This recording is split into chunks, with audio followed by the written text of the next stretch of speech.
Hey everyone, it's Dean. Got Bryce with me. He says, do you want to know what your neighbour did before they sold?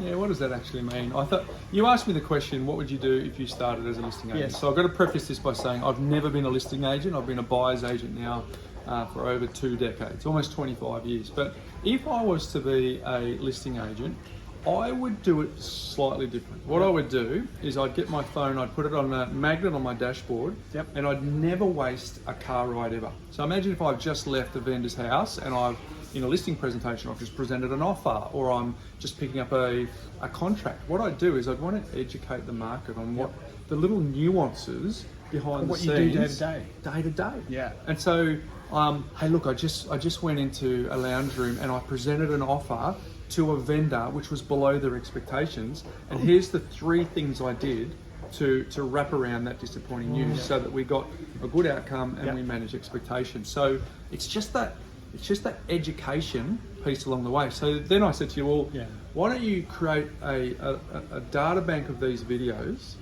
and then when you're putting information into the, let's just say a letterbox drop for example, instead of saying do you want an appraisal, which everyone's doing, say, do you want to know what your neighbours knew before they just sold their house? And we create a little bit of curiosity with a QR code that leads straight back to your YouTube channel or to your socials, which is all about you, giving value, and it helps you become a traction agent. So that's what I would do if I was starting the listing game from scratch. Great advice. Cheers.